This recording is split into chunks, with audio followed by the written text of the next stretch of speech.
De temps à autre, une idée prend forme et bouleverse absolument tout.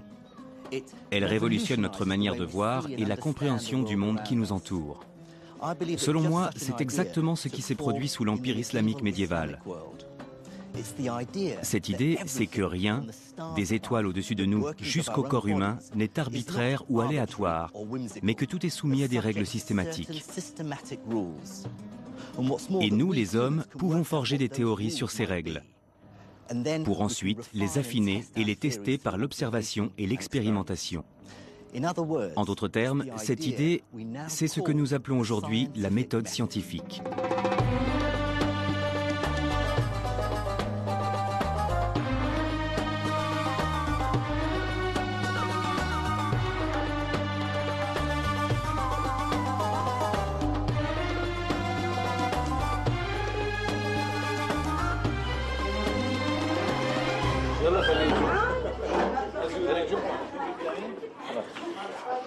La renaissance scientifique qui a eu lieu dans le monde islamique médiéval me touche personnellement.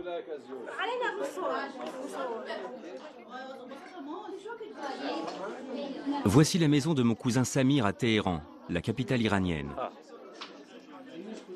Je n'avais pas revu certains membres de ma famille paternelle depuis plus de 30 ans. Voici ma minuscule mais néanmoins très belle tante Anis. Ma famille est originaire de la ville de Nadjaf, située au sud de Bagdad, en Irak. En fait, j'ai moi-même grandi en Irak. Mais quand Saddam Hussein est arrivé au pouvoir, la famille s'est éparpillée. Une grande partie a fui en Iran.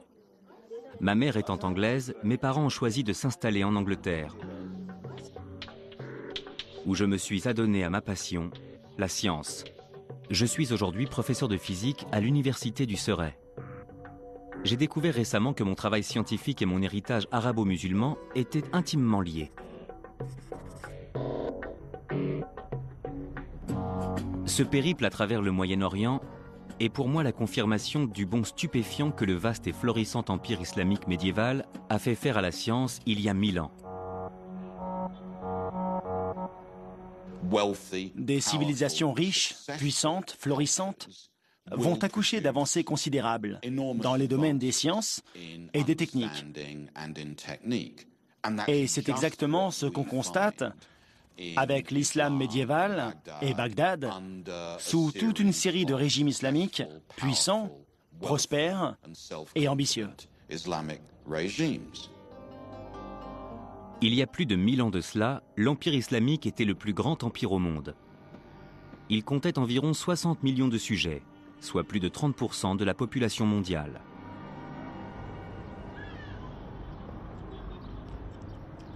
J'ai retrouvé un vestige archéologique de ce glorieux passé dans la banlieue de Téhéran, non loin de chez mon cousin.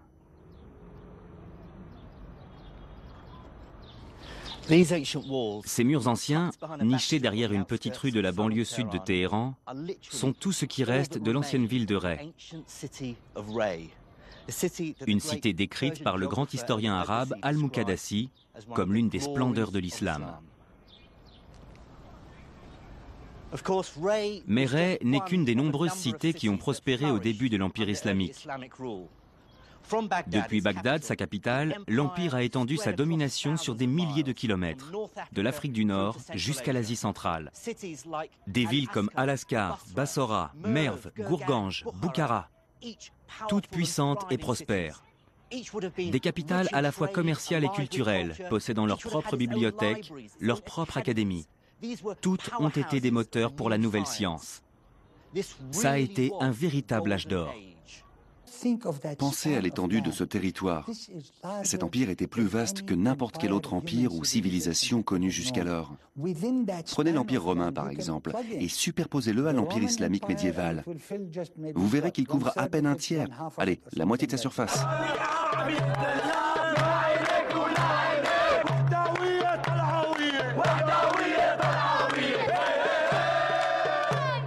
Le monde arabe actuel contient encore de nombreuses références à ce glorieux passé. Nous sommes à Damas, la capitale de la Syrie. Ce match de foot se joue dans le stade des Abbassides, du nom de la dynastie de califes qui a régné sur l'Empire islamique de 750 à 1258. Ils sont venus après les Omeyyades, ils étaient très avancés.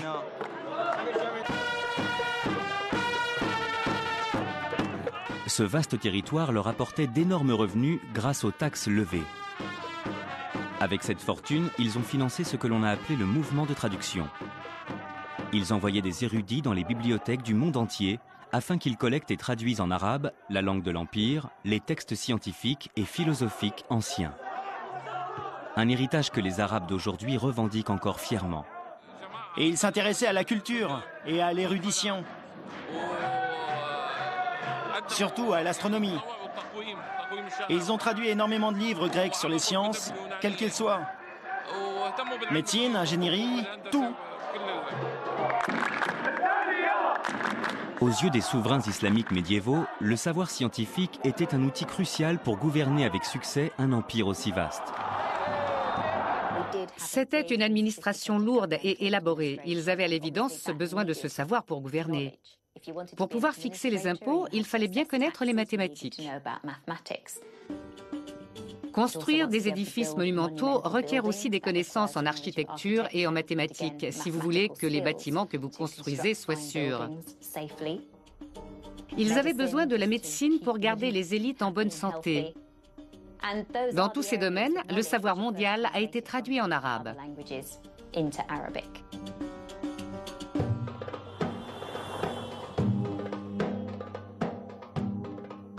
L'héritage de l'islam médiéval est disséminé sur une ère très vaste.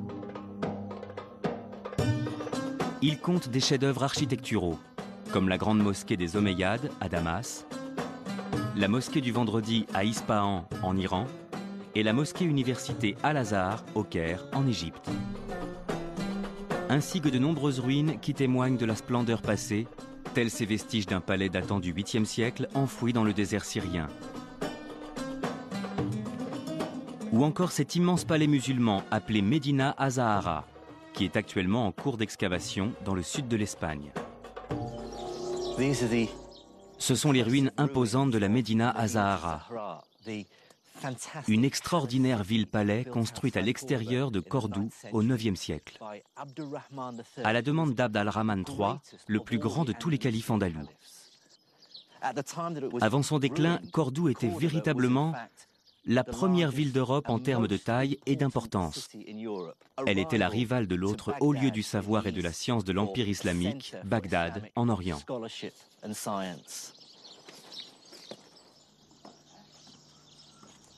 Grâce à ce voyage, je commence à comprendre à quel point la science, en particulier le système numérique et la mesure physique, était indispensable pour affronter les difficultés liées à l'administration d'un si vaste empire.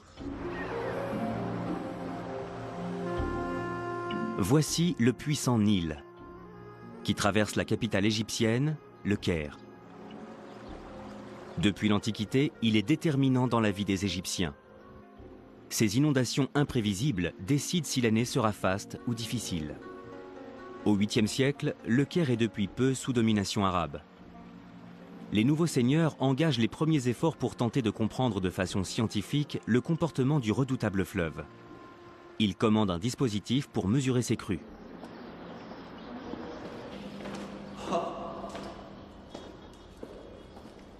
Bel édifice, non? Le docteur Nadir El-Bizri de l'Institut des études ismaéliennes me fait découvrir le nilomètre. Il s'agit d'une immense colonne graduée construite à l'intérieur d'une chambre reliée au fleuve par des tunnels et sur laquelle on peut lire les variations du niveau des eaux du Nil. La colonne au centre fait office d'instrument de mesure. C'est très précis, avec des intervalles de 2,5 cm. Il voulait connaître les variations saisonnières du niveau du fleuve. Et tenir une sorte de registre pour pouvoir établir des comparaisons en prenant comme point de référence des années marquées par de très fortes inondations ou au contraire une grande sécheresse. Il pouvait agir en conséquence. Les données collectées grâce au nilomètre avaient un usage pratique. Ce registre, témoignant du comportement du fleuve, aidait les dirigeants de l'Empire à fixer le montant des impôts à lever auprès des paysans égyptiens. Mais quel qu'ait été son usage, ce que je trouve formidable dans le nilomètre, c'est qu'il montre bien que pour comprendre le monde, il faut d'abord concevoir des outils de mesure. Quand on y réfléchit, il n'est pas facile de saisir au premier abord que des mesures physiques peuvent permettre de comprendre le monde qui nous entoure. Selon la formule d'un philosophe occidental, il règne dans le monde une confusion détonnante. Le fait que nos sociétés disposent d'outils qui sont à la fois fiables, mais aussi équitables, et qui peuvent nous donner une interprétation intellectuelle des phénomènes observés autour de nous. Cela est tout à fait incroyable.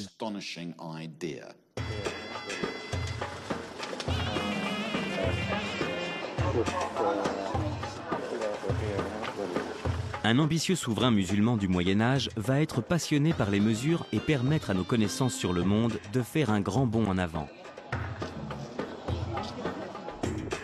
Il s'agit d'Al-Mamoun, qui devient calife, le titre du souverain de l'Empire islamique, en 813. À l'époque d'Al-Mamoun, les portraits sont interdits. Nous n'avons donc de lui que des représentations postérieures et par conséquent incertaines. Al-Mamoun finance de nombreux domaines de recherche scientifique, mais l'un d'entre eux lui tient particulièrement à cœur. La cartographie. Ce qui n'a rien d'étonnant quand on considère la taille de l'empire sur lequel il régnait. Au cours de la deuxième décennie du IXe siècle, Al-Mamoun commande une nouvelle carte du monde. Et ses scientifiques accomplissent un travail plutôt impressionnant. Si on la compare aux autres cartes qui existaient alors, les progrès sont significatifs. On voit bien ici la Méditerranée, avec la bonne forme, et aussi sa liaison avec la mer Noire, le Moyen-Orient et même toute l'Asie jusqu'à la Chine et au Japon. Il y a même l'océan Indien et la côte orientale de l'Afrique. Tout ça est assez impressionnant étant donné ce qu'on connaissait du monde à l'époque.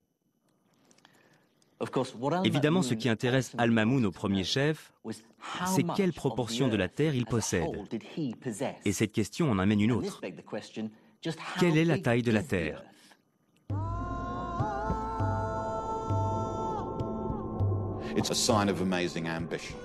C'est le signe d'une ambition remarquable que savants et artisans se soient associés comme ils l'ont fait pour élaborer ensemble une nouvelle carte du monde. D'où tenait-il cette ambition, cette assurance ? En partie de leur foi religieuse. Pour eux, le monde avait été créé par quelqu'un d'un peu comme nous, mais d'une intelligence bien supérieure. Alors ils se disaient qu'en regroupant leurs forces, ils auraient peut-être l'intelligence nécessaire pour appréhender au moins en partie ce qu'il avait créé. C'était une motivation très claire, tant dans le monde islamique que dans le monde chrétien. En l'occurrence, la pratique de l'islam exige de ses fidèles qu'ils aient une idée claire de la taille et de la forme du monde.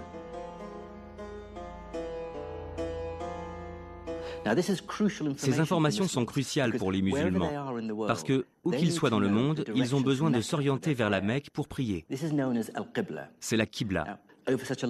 Et dans un territoire aussi vaste, trouver la direction de la Mecque n'est pas si simple. La mosquée récemment construite à Washington, D.C. en est une parfaite illustration. Ses fidèles sont invités à se tourner légèrement vers le nord pour prier. Et non vers le sud-est, comme on pourrait s'y attendre, puisque sur un planisphère, la Mecque est bien située au sud-est de Washington. Cela en a perturbé certains. Mais sur une sphère, la distance la plus courte entre deux points suit ce qui est appelé le grand cercle. Et le grand cercle entre Washington et la Mecque, en l'occurrence, est finalement assez différent de ce à quoi on pourrait s'attendre. Il indique effectivement que la Mecque est légèrement au nord-est de Washington et non au sud-est. C'est un peu compliqué. Mais l'essentiel, c'est que les savants musulmans en ont conclu que pour connaître la Qibla, ils avaient besoin de connaître la courbure de la Terre, et par conséquent, sa circonférence. Al-Mamoun charge alors ses meilleurs scientifiques de la calculer. Bonjour. Jim, enchanté. Pour comprendre comment ils ont fait, je rencontre le professeur Sami Chaloubi de l'université d'Alep en Syrie, un spécialiste de la science islamique.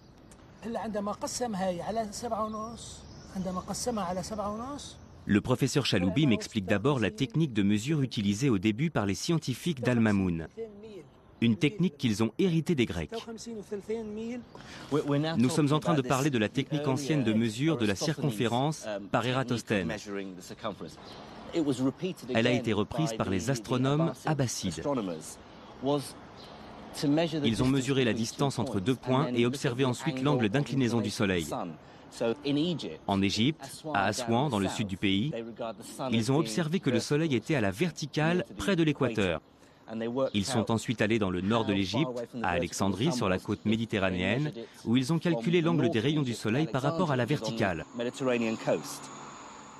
Les astronomes d'Al-Mamoun répètent cette expérience en Syrie et en Irak, en mesurant l'angle du rayonnement solaire au midi solaire en un lieu donné, puis ils marchent vers le nord jusqu'à un deuxième point sans oublier de mesurer la distance entre les deux.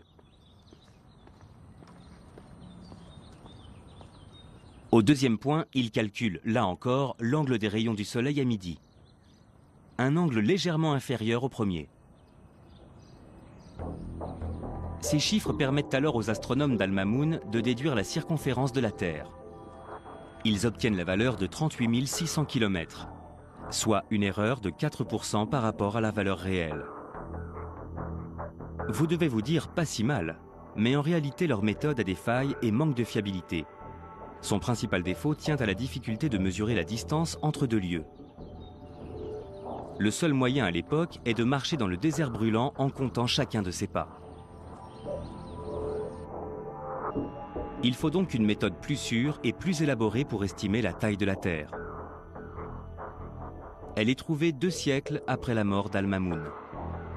En partie, grâce au fait qu'autour de l'an 1000, une grande partie des connaissances mathématiques mondiales a été traduite en arabe, de sorte que les savants musulmans y ont accès et peuvent encore consacrer leur temps à les enrichir. Un mathématicien visionnaire est véritablement obsédé par cette idée. Abu Rayyan Mohamed Ibn Ahmad al-Biruni. Comme tous les savants musulmans de l'époque, al-Biruni se passionnait pour la science et les mathématiques des Grecs anciens, des Babyloniens et des Indiens. Grâce au mouvement de traduction, il disposait sur son bureau des travaux de géométrie d'Euclide, de l'Almageste de Ptolémée, d'un texte indien, le Sindhind, et du célèbre traité d'algèbre d'Al-Khwarizmi.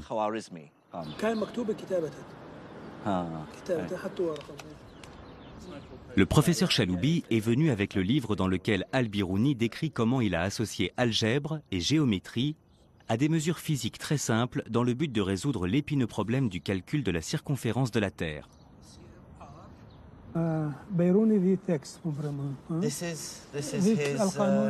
Voici le canon de Massoudi. J'étais à sa recherche. Il décrit dedans cette fantastique expérience. Je vois que vous avez marqué la page. Après avoir lu la manière dont al-Biruni est parvenu à estimer la taille de la Terre, j'ai décidé de refaire moi-même cette expérience. Il a d'abord fallu qu'il trouve une montagne relativement haute. De son sommet, il avait devant lui un horizon plat. Dans le cas présent, la mer. Ce que j'adore dans cette histoire, c'est qu'à partir de quelques mesures autour d'une petite montagne, vous pouvez déduire la taille de la planète. Al-Biruni commence par calculer la hauteur de la montagne. Pour cela, il prend 2 points au niveau de la mer, séparés par une distance connue, et mesure les angles formés avec le sommet de la montagne. Pour mesurer les angles avec le sommet de la montagne, Biruni a utilisé un instrument comme celui-ci qu'on appelle un astrolabe.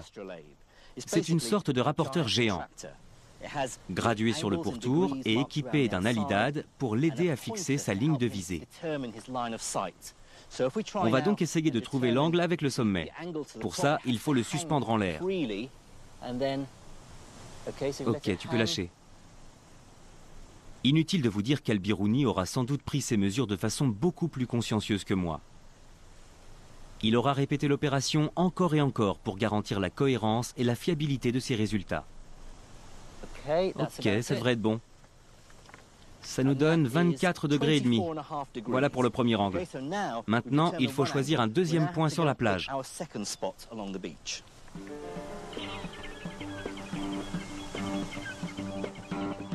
Il faut aussi mesurer précisément la distance entre les deux points. La nôtre est de 100 mètres. Les deux points doivent également former un axe avec la montagne.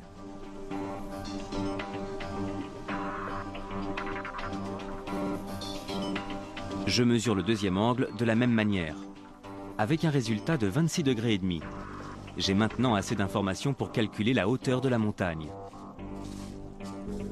Se servant de l'algèbre et de la trigonométrie, Al-Biruni utilise une formule qui établit un rapport entre la hauteur de la montagne et les tangentes des angles qu'il a calculés. D'après mes calculs, la hauteur de cette montagne est de 530 mètres. Il me manque encore une dernière mesure pour obtenir la taille de la Terre. Pour la prendre, je dois gravir le sommet de la montagne. Ensuite, Al-Biruni a mesuré l'angle d'inclinaison de sa ligne de visée par rapport à sa ligne horizontale. On va essayer de faire pareil. Si tu pouvais le soulever et le tenir en l'air, je vais me positionner sur l'horizon. Un demi-degré, c'est aussi la valeur obtenue par Al-Biruni.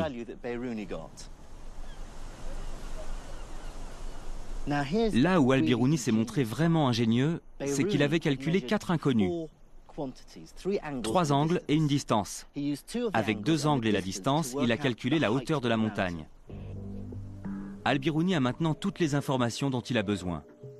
En substance, il imagine un immense triangle rectangle dont les 3 points sont le sommet de la montagne, l'horizon et le centre de la Terre.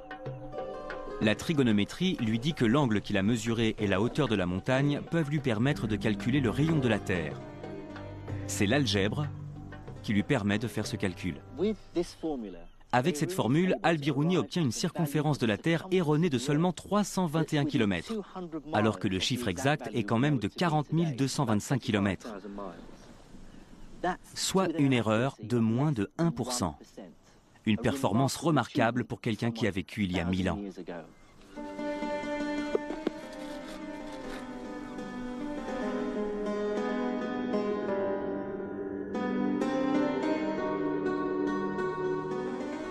Pour moi, Al-Biruni est surtout le premier scientifique à avoir suivi un raisonnement mathématique pour enrichir nos connaissances sur le monde. Il a vraiment promu l'idée que les lois géométriques abstraites qui gouvernent des formes idéales comme les cercles parfaits ou les triangles peuvent nous aider à appréhender le monde réel. Einstein a suivi exactement la même approche. Mais il faut admettre qu'à l'époque où il a développé sa théorie de la relativité générale, près de 1000 ans après Al-Biruni, les connaissances mathématiques étaient déjà beaucoup plus avancées. En tout cas, Einstein et Al-Biruni ont été guidés par la même idée, celle que les mathématiques peuvent aider l'humanité à comprendre l'univers.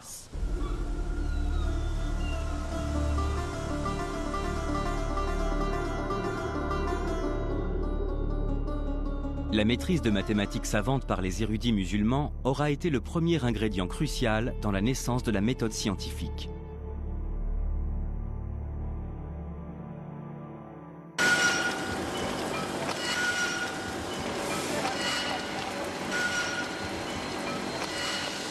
Le deuxième, tout aussi important, est le recours aux expériences. Sans expérimentation, une théorie scientifique reste vaine et stérile. Ce sont elles qui permettent à la théorie de se confronter au monde réel et de prouver sa valeur physique. Si les mathématiques se sont développées grâce au mouvement de traduction de l'Empire islamique médiéval et à sa volonté de comprendre le monde, Des expériences ont commencé à être faites pour répondre aux besoins d'une civilisation puissante et en pleine expansion.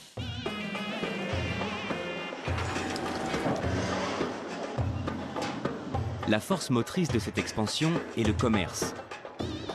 Il connaît un essor spectaculaire à partir du 8e siècle. Il crée un besoin considérable d'artisans en tout genre, forgerons, souffleurs de verre, ouvriers faïenciers.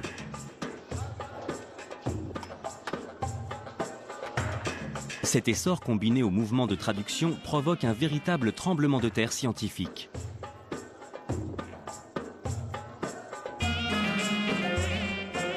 Les sciences, l'astronomie en est un formidable exemple, ou encore la chimie, dépendent totalement de l'évolution des traditions artisanales, de la fabrication de nouveaux instruments, du travail du métal, de l'élaboration de nouveaux médicaments, des plantes, et de l'approfondissement des connaissances scientifiques, d'une analyse littéraire et mathématique qui devient plus élaborée.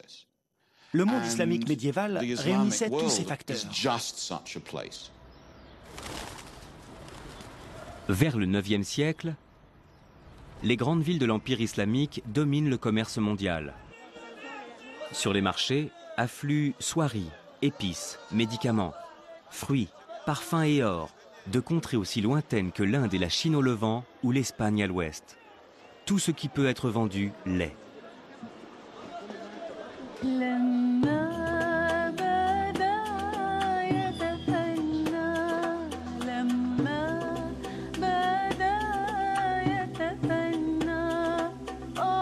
Les grands caravansérails sont autant de superbes témoignages de cet essor commercial au Moyen-Âge, comme celui-ci, situé à Damas, la capitale syrienne.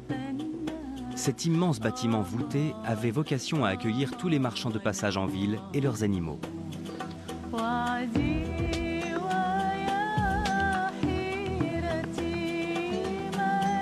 Le vaste espace du rez-de-chaussée abritait les écuries et les marchandises.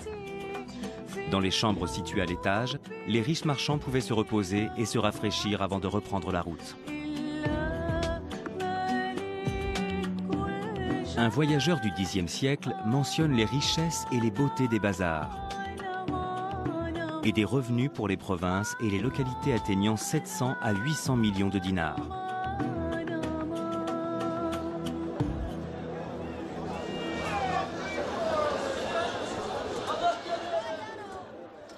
Des marchés comme celui-ci, au Caire, ont gardé quelque chose de l'intensité des bazars médiévaux. À l'heure d'Internet et du téléphone mobile, on y trouve encore un formidable exemple de mode de communication des marchands de cette époque.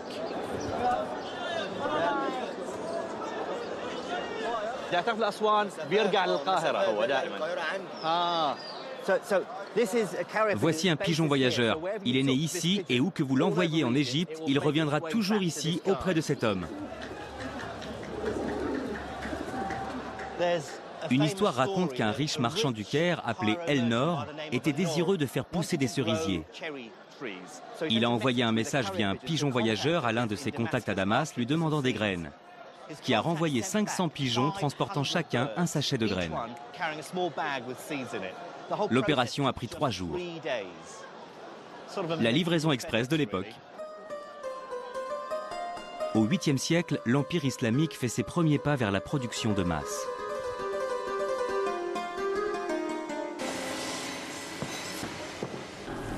Et dans un environnement où la connaissance des matériaux, des métaux et de leur fonctionnement prend de plus en plus d'importance, une discipline pleine de mystères prospère.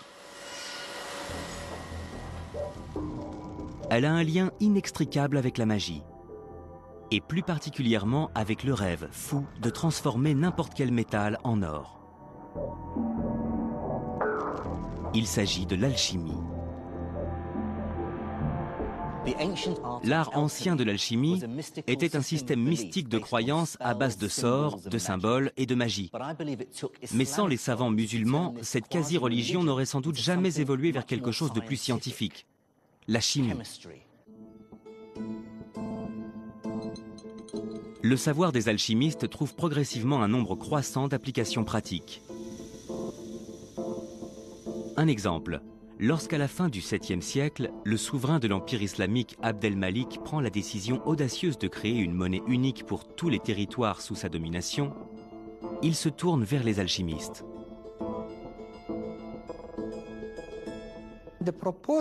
La proportion d'or dans l'alliage de métaux nécessaire à la fabrication d'un dinar, si vous le faites avec de l'or pur, il sera trop mou et inutilisable. Eh bien, à l'époque, cette proportion était déterminée, croyez-le ou non, par les alchimistes. Parce que les alchimistes savaient combiner les métaux et évaluer la proportion d'or nécessaire par rapport à l'argent, au bronze ou d'autres métaux.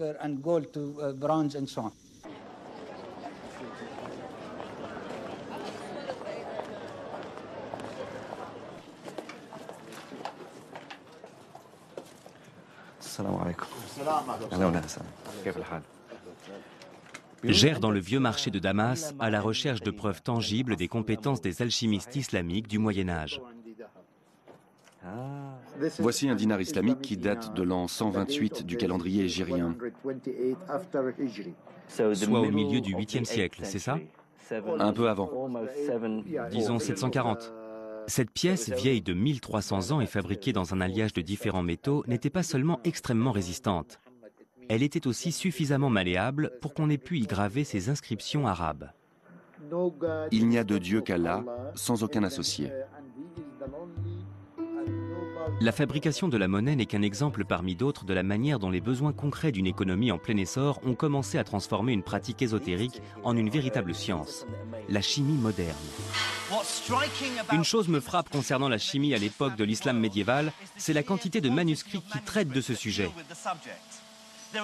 Il en existe encore des milliers. Ils traitent de sujets aussi divers que la métallurgie, la verrerie, la faïencerie, la teinture, la parfumerie, l'armement. La distillation de l'alcool y est même décrite. Toutes ces activités sont clairement le signe d'une économie en ébullition, avec des consommateurs, des soldats, des ingénieurs, des architectes, qui réclamaient tous des innovations et des technologies nouvelles. La fabrication du savon est un très bon exemple des expériences de chimie réalisées à cette époque. Cette chose, un savon solide avec lequel vous pouvez vous laver, était quasiment inconnu dans le nord de l'Europe jusqu'au XIIIe siècle, époque où il a commencé à être importé de l'Espagne musulmane et d'Afrique du Nord. La fabrication du savon était alors déjà quasiment industrielle dans le monde musulman. La seule ville de Fès comptait quelques 27 fabricants de savon. Des villes comme Naplouse, Damas et bien sûr Alep ont acquis une renommée internationale pour la qualité de leur savon. Un document du XIIe siècle décrit pour la première fois le procédé de fabrication du savon.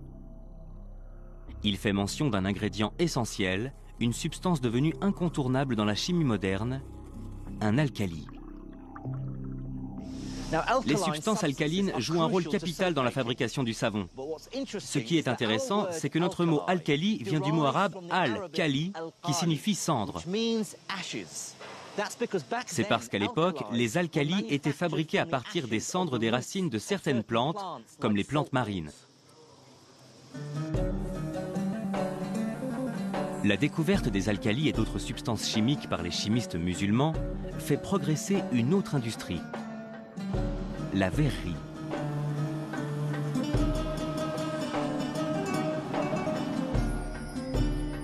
Les chimistes de l'islam médiéval comprennent qu'ils peuvent changer la couleur du verre en utilisant des produits chimiques découverts récemment, comme les sels de manganèse. Des fourneaux industriels sont construits, parfois à plusieurs étages, pour manufacturer le verre en très grande quantité. De superbes vitraux datant de cette époque témoignent de leur talent.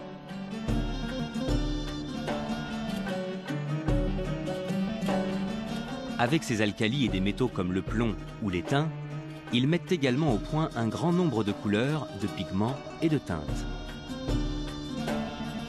Les architectes jouent avec pour décorer des mosquées comme celle-ci dans la ville iranienne d'Ispahan, ornée de couleurs et de motifs somptueux.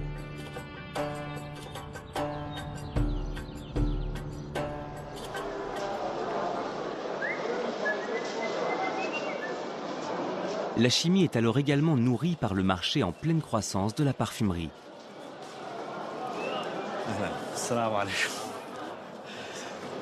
Sur le marché principal de Damas, les commerçants proposent toujours de vous fabriquer un parfum personnalisé avec les essences de votre choix. Il a une base d'alcool et ensuite il ajoute les huiles des plantes que vous lui demandez. Jasmin, eau de rose et menthe par exemple. Maintenant, ils utilisent aussi... Ouais, je vais le prendre. Les parfumeurs encouragent les chimistes à trouver des techniques toujours plus ingénieuses pour extraire les parfums subtils des fleurs et des plantes. Et ces derniers répondent à la demande en affinant et en instituant une technique connue par tous les chimistes aujourd'hui. Il s'agit de la distillation. Nombre de techniques actuelles trouvent leur origine dans l'islam médiéval, voire avant. Le docteur Andrea Sella est chimiste et il va me montrer comment la distillation se faisait à l'époque. La distillation était faite avec du matériel qui ressemblait à ça. On appelle ça une cornue. On ne s'en sert plus aujourd'hui. Le nom cornue vient du verbe corner. En d'autres termes, c'est un vase replié, ce qui est essentiel pour le processus. Du fait de sa forme, le gaz produit dans le vase est forcé de se condenser dans son bec. C'est principalement ainsi qu'on extrayait les essences odorantes des fleurs et des plantes. L'idée, c'est de chauffer cette extrémité pour collecter ici. On va essayer de faire une distillation rapide avec des pétales de rose. On commence par verser un peu d'eau. La vapeur d'eau va réguler la température. On veut éviter que ça chauffe trop. La difficulté de ce genre de distillation, c'est qu'il faut utiliser la chaleur pour libérer les molécules odorantes, mais éviter que ces substances fragiles ne soient détruites au passage par une chaleur excessive. On utilise la vapeur pour garder la température sous contrôle. Et la vapeur va faire remonter les odeurs. Le liquide remonte et se condense dans ce long tube. Il y a déjà du liquide qui chemine dans le bec du vase. Et il devrait contenir de l'essence de rose.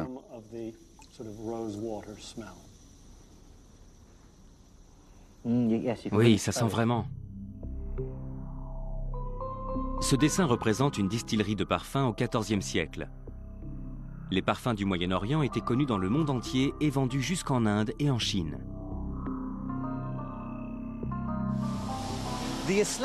Le rôle des chimistes islamiques a également été capital pour une industrie plus cruelle, l'armement. Des documents historiques datant des croisades décrivent avec effroi la manière dont les musulmans attaquaient les chrétiens avec des sortes de missiles et des grenades explosives, semant ainsi la terreur chez leurs adversaires. Leurs armes étaient souvent chargées d'une substance appelée feu grégeois. Les chimistes islamiques perfectionnent le feu grégeois en raffinant une ressource présente dans la nature, le pétrole. Ils ont l'idée de distiller le pétrole, ou al-naft, pour créer une huile plus légère et extrêmement inflammable, qu'ils mélangent avec d'autres produits chimiques volatiles pour améliorer sa combustion. Le résultat est terrifiant.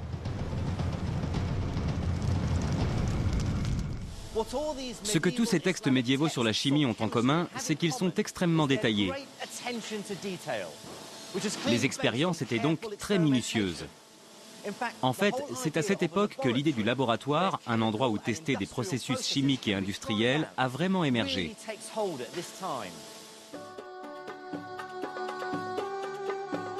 L'ingéniosité des chimistes islamiques médiévaux est impressionnante. Mais une autre question me taraude. Quelle a été leur contribution à la chimie moderne? Voici la pierre angulaire de la chimie moderne, le tableau périodique des éléments. Il recense tous les éléments connus. Son idée de base est de classer les substances en fonction de leurs propriétés. Tout à droite, par exemple, on trouve les gaz inertes. À l'extrême gauche, les métaux volatiles. Le tableau périodique marque le triomphe de la classification. Il donne aux scientifiques un moyen simple d'organiser leurs connaissances sur le monde qui les entoure. La classification permet simplement d'avoir une pensée claire. Quand vous avez des idées sur la manière dont le monde fonctionne, avoir une sorte de schéma pour diviser le monde en catégories, ça aide à comprendre ce qui vous entoure. Depuis l'Antiquité, les hommes essaient de classifier le monde. Les Grecs, par exemple, pensaient qu'il n'y avait que 4 éléments terrestres: l'air, la terre, le feu et l'eau. Mais il s'agissait d'une idée philosophique sans véritable fondement concret. C'est la grande différence avec les chimistes de l'islam médiéval. Car eux se fondent sur des expériences pour classifier ce qui compose le monde. Le médecin et chimiste musulman Ibn Zakaria al-Razi est né dans la ville de Ray, à la périphérie de Téhéran, en 865. Il apporte une pierre importante à l'édifice. La classification d'al-Razi diffère beaucoup de celle des Grecs. Selon lui, les minéraux, ces matières brutes enfouies dans le sol, devraient être classés en 6 groupes, en fonction des propriétés chimiques mises en évidence par l'observation. Ce qui est le principe même de notre tableau périodique moderne. J'ai apporté des matières qu'on retrouve dans son schéma de classification.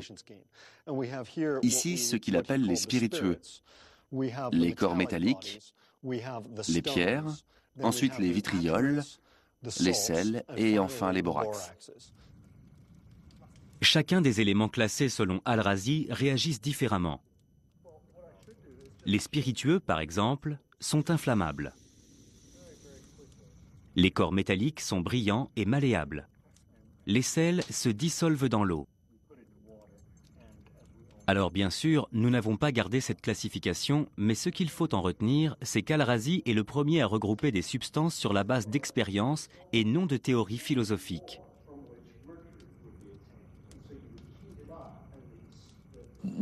Il s'est écoulé plus de 1000 ans depuis les travaux d'al-Razi. Quelle dette la chimie moderne a-t-elle envers lui par rapport à sa classification ? Je dirais qu'avec al-Razi est apparue la première classification. Il a été un précurseur de toutes ces expérimentations. Les scientifiques après lui se sont appuyés sur ce premier système pour travailler de façon rationnelle. Donc on pourrait presque dire qu'il est à l'origine de la naissance officielle de la chimie, et donc de notre tableau périodique moderne.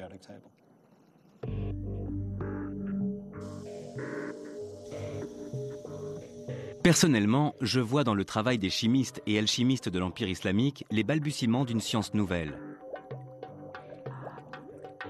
Même si pour nous, aujourd'hui, il contenait encore une très grande part de sorcellerie et d'irrationnel. En donnant de l'importance à des éléments qu'il a lui-même observés, il engendre une véritable révolution. Et ce n'est pas tout. Les mathématiques de l'époque et les méthodes expérimentales de Jabir ibn Hayyan et d'al-Razi vont s'associer d'une façon totalement inédite pour révolutionner le travail des savants musulmans et donner naissance à l'ère scientifique moderne.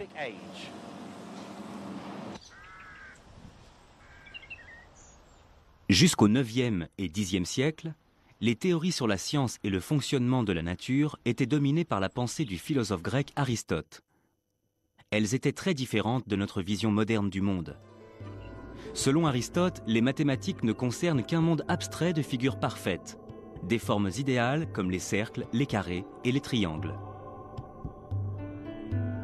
Elles ne sont pas en mesure d'expliquer ce que nous observons dans le monde qui nous entoure. Un monde caractérisé par des formes irrégulières, inégales et en perpétuelle évolution. Le mot physique est un terme grec qui signifie la science du changement. Dans la tradition grecque classique, cette science du changement était largement perçue comme étant en contradiction avec les mathématiques. Les mathématiques étaient liées à un savoir parfait, au monde figé des formes mathématiques. Et il paraissait très improbable que des processus évolutifs comme l'apparition et la disparition, la croissance et le déclin de changements qualitatifs puissent être expliqués par les lumières de la géométrie et des mathématiques. Il serait trop long et compliqué de faire ici le récit de la manière dont l'humanité a pris ses distances avec cette idée et a commencé à voir dans les mathématiques un moyen efficace de décrire le monde qui nous entoure. Mais pour moi, les scientifiques de l'islam médiéval ont joué un rôle crucial dans cette évolution. Notamment un homme qui, d'une science de l'abstrait, a fait des mathématiques une science totalement concrète. Comme moi, il était originaire d'Irak et son nom était Ibn al-Haytham. Al-Haytham et ses contemporains ont avancé la possibilité qu'il y ait en quelque sorte une seule science, qui serait à la fois mathématique et philosophique, qui associerait la physique, science du changement, et les mathématiques, science de la quantité. D'après moi, c'est ce qui a été radical et décisif pour la construction de nouvelles formes de savoir fiables. Ibn al-Haytham est né en 965 à Bassora, dans le sud de l'Irak. Il est considéré par ses confrères érudits comme un véritable prodige. Il a acquis sa renommée au tournant du nouveau millénaire. C'était un savant incroyablement inventif et brillant. Sa réputation d'intellectuel a vite fait le tour de tout l'Empire. Mais paradoxalement, c'est justement elle qui a failli lui faire tout perdre, lorsqu'il a accepté de relever un défi impossible, dompter l'un des plus grands fleuves du monde.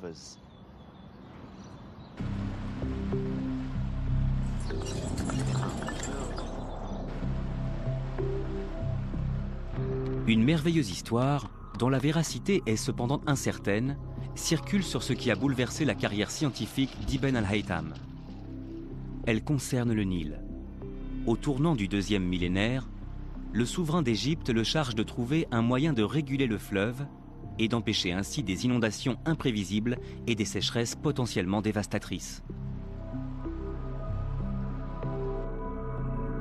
Ibn al-Haytham comprend que le Nil est bien trop grand pour être apprivoisé. En entendant cela, le calife, entré dans une rage terrible, ordonne l'exécution d'Ibn al-Haytham. Pour éviter ce sort, ce dernier simule la folie. L'exécution est suspendue et changée en assignation à résidence. L'histoire veut qu'ayant ainsi tout le temps devant lui, Ibn al-Haytham aurait approfondi les questions fondamentales de la physique. Il s'attaque à une véritable énigme universelle et se demande si les mystères de la lumière et de la vision pourraient être expliqués par les mathématiques et la géométrie.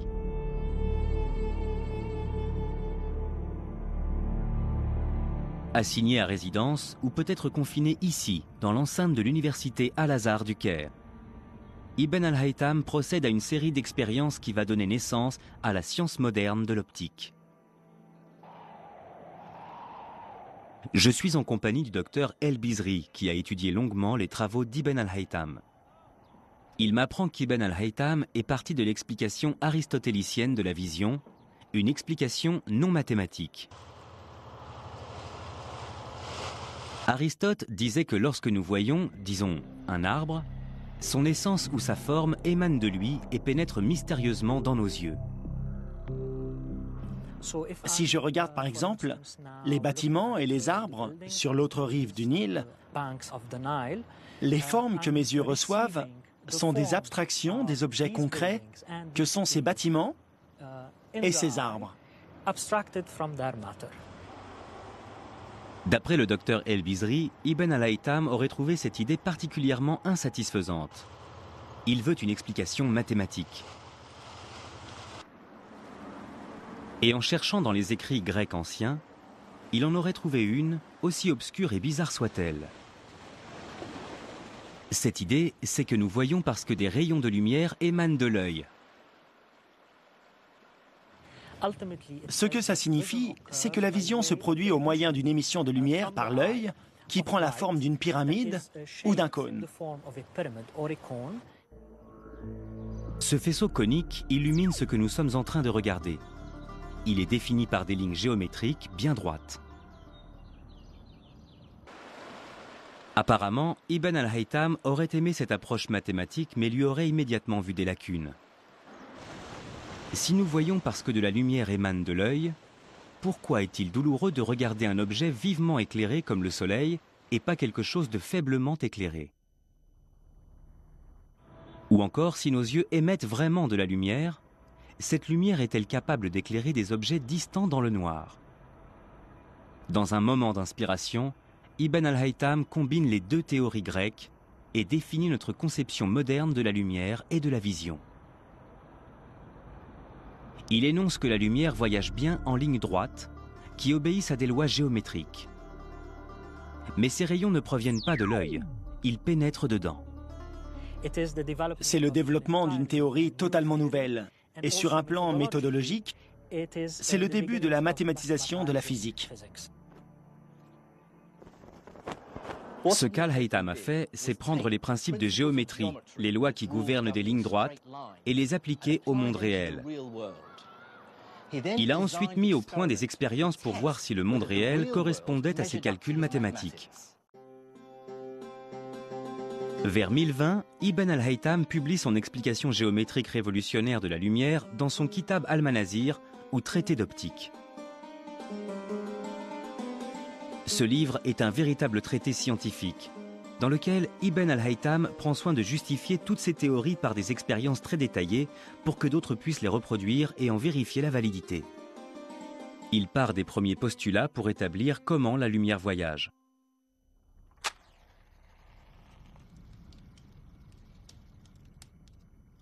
Pour sa première expérience, Ibn al-Haytham a voulu tester l'idée qui veut que la lumière voyage en ligne droite. Pour ce faire, il a pris un tube rectiligne sur lequel il a tracé une ligne droite et une règle sur laquelle il a fait la même chose. En plaçant les deux lignes tracées face à face, il pouvait être sûr que son tube était bien droit. Il s'en est servi pour regarder un objet à travers, ici, une bougie. Sachant qu'il voyait bien l'objet, c'était la preuve que la lumière voyageait bien en ligne droite. Mais pour en être tout à fait sûr, il a ensuite obturé l'extrémité du tube et a de nouveau essayé de voir la bougie à travers le tube, cette fois sans succès évidemment. Ce qui lui a confirmé que la lumière ne contournait pas le tube pour arriver jusqu'à son œil. Preuve que la lumière voyage uniquement en ligne droite. Ça nous paraît évident aujourd'hui, mais il faut bien voir qu'Ibn al-Haytham est vraiment parti des postulats de base. Ensuite, en faisant d'autres expériences, il transpose cette idée que la lumière voyage en ligne droite à d'autres phénomènes. Il explicite le fonctionnement des miroirs en énonçant que l'angle d'incidence du rayon est le même que son angle de réflexion. Il explique ce que nous appelons aujourd'hui la réfraction, la raison qui fait que les objets nous paraissent ondulés lorsqu'ils trempent dans un verre d'eau.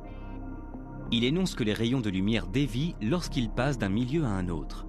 Puis, il s'attelle à la vision. Ibn al-Haytham a voulu comprendre comment un objet produit une image sur la rétine de l'œil. Ce qu'il a fait, c'est reproduire l'œil, soit une boîte noire avec un petit trou dedans. C'est ce qu'on appelle aujourd'hui une chambre noire. Il a ensuite pris un sujet, le nôtre sera Anna, qui est éclairée par une lumière vive. Et nous allons maintenant aller à l'intérieur de la boîte pour voir quelle image on en a. Je suis maintenant dans la chambre noire. Mes yeux ont eu le temps de s'habituer à l'obscurité. Je vais ouvrir le trou. On voit clairement l'image d'Anna qui fait coucou sur l'écran. Mais l'image est inversée. Comme la lumière voyage en ligne droite, la lumière sur sa tête se propage en diagonale et vient frapper le bas de l'écran. Et la lumière sur ses pieds voyage en diagonale pour venir frapper le haut de l'écran. Plus important encore, Al-Haytham a ainsi eu la preuve que chaque point de l'objet, en l'occurrence Anna, était répercuté sur l'image que l'on voit à l'écran. Le traité d'optique d'Al-Haytham est aussi précis et détaillé que peut l'être un article scientifique aujourd'hui. Mais il ne s'agit pas seulement d'un traité scientifique. C'est aussi un véritable manuel à l'attention des générations suivantes. Dans son ouvrage, il justifie constamment ses théories sur la lumière par des expériences qu'il décrit avec beaucoup de détails pour que d'autres puissent les reproduire et parvenir aux mêmes conclusions que lui. Son message, c'est « Ne me croyez pas sur parole, voyez par vous-même ». Je crois qu'Al-Haytham a été l'un des tout premiers à procéder de cette manière. Pour moi, c'est à ce moment-là que la science est née véritablement. Elle devient alors une discipline de plein droit.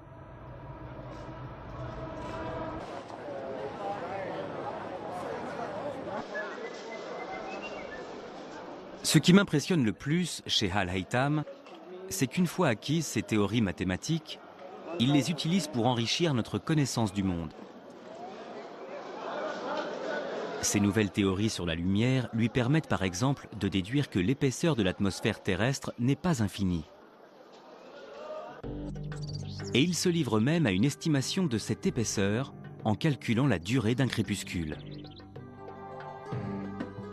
Il suppose à juste titre que la raison pour laquelle il continue d'y avoir de la lumière, une fois le soleil descendu sous l'horizon,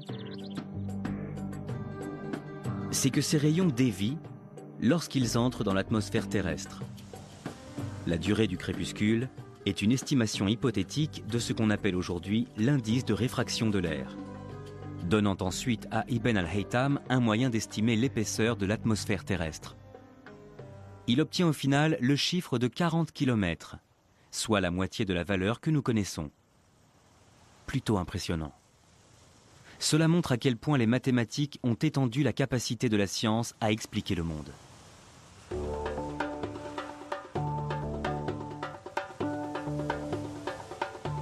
Ce voyage m'a ouvert les yeux sur l'ambition intellectuelle des scientifiques islamiques médiévaux. Quand leurs souverains leur ont demandé de calculer la circonférence de la Terre, des savants comme Al-Biruni se sont servis des mathématiques d'une manière totalement inédite pour appréhender et décrire l'univers. Quand les échanges et le commerce ont pris leur essor, des scientifiques comme Al-Razi ont réagi en développant un nouveau genre de science expérimentale, la chimie. Mais s'il y a bien un nom à retenir pour moi parmi les scientifiques islamiques, c'est celui d'Ibn al-Haytham, pour avoir tant contribué à l'émergence de ce qu'on appelle aujourd'hui la méthode scientifique.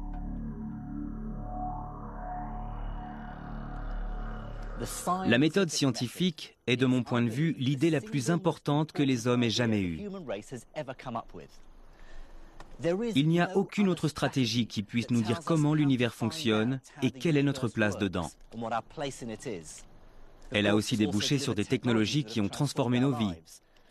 Alors, la prochaine fois que vous prendrez l'avion, que vous utiliserez votre téléphone cellulaire ou que vous vous ferez vacciner contre une maladie mortelle, ayez une pensée pour Ibn al-Haytham, Ibn Sina, Al-Biruni et d'autres savants de l'Empire islamique médiéval qui, il y a 1000 ans, se sont battus pour trouver un sens à l'univers, avec des miroirs ou des astrolabes rudimentaires.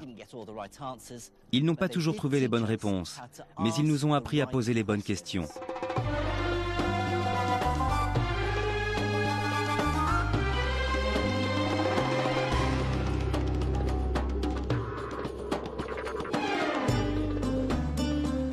Dans le prochain épisode, je poursuivrai mon périple en Syrie et dans le nord de l'Iran pour découvrir comment les scientifiques de l'Empire islamique ont révolutionné l'astronomie pour en faire une science moderne.